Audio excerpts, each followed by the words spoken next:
ओम नमो भगवते रुद्राय ओम नमस्ते रुद्रमन्यव उतोद इषवे नमः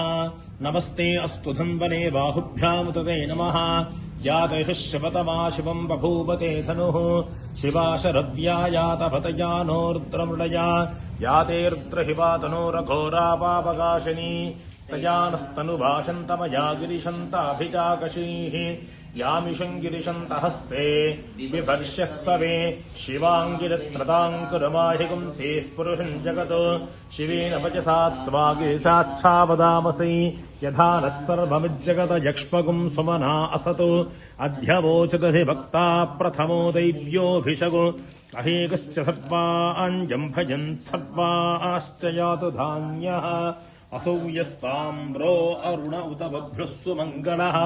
ये धेमागुम् रुद्रा अभितो दिक्षुश्रिताः सहस्रशो वेशागुम्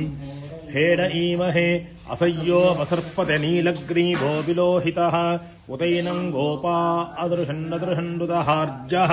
उतैनम् विश्वाभूतानि सदृष्टो मृडयातिनः नमो अस्तु नीलग्रीवाय सहस्राक्षाय मीढुषे अथो ये अस्य हत्वानो हन्तेभ्यो करम् नमः प्रमञ्चधन्वनस्तमुभयोरार्तियोर्ज्याम् याश्च ते हस्त इषवः पराता भगवो वपा अवदत्यधनस्त्वगम् सहस्राक्षशते शुधे निशीर्य हिल्यानाम् मुखा शिवो नः सुमना भव विज्जन्धनः कवर्दिनो विशल्यो बाणवागुम् उता अनेशन्नस्येषव आभुरस्य निषङ्गतिः याते हेतिर्मेढुष्टमहस्ते बभूवते धनुः तयास्मान् विश्वधस्वम यक्ष्मया परिभुजा नमस्ते अस्वायुधा जानातताय धृष्णवे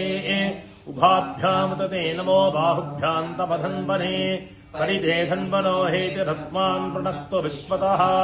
अधोय इषुधिस्तभारे अस्मन्निधेहितम् शम्भवे नमः नमस्ते अस्तु भगवन् विश्वेश्वराय महादेवाय त्र्यम्बकाय त्रिपुरान्तकाय त्रिकाग्निकाराय कालाग्निरुद्राय नीलकण्ठाय मृत्युञ्जयाय सर्वेश्वराय सदाशिवाय श्रीमन्महादेवाय नमः नमो हिरण्यवाहवे सेनान्ये दिशाम् च पतहे नमो नमो वृक्षेभ्यो हरिकेशेभ्यः पशूनाम् पतहे नमो नमस्तस्मिन् जराजत्विषीमदेवतीनाम् नमो नमो बभ्रुषाय विव्याधिनेन्नानाम् पतहे नमो नमो हरिकेशायोपमीतिने पुष्टानाम् पतहे नमो नमो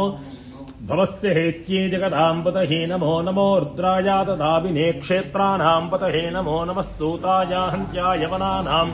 पतहे नमो नमो रोहिताय स्थपतये वृक्षाणाम् पतहे नमो नमो मन्त्रिणे वाणिजाय पक्षाणाम् पतहे नमो नमो भवन्तये वारिवस्कृतायोषधीनाम् पतहे नमो नमो उच्चैर्घोषाय क्रन्दयते पत्नीनाम् पतहे नमो नमः कृष्णवीताय धापते हस्मनाम् पतहे नमः नमः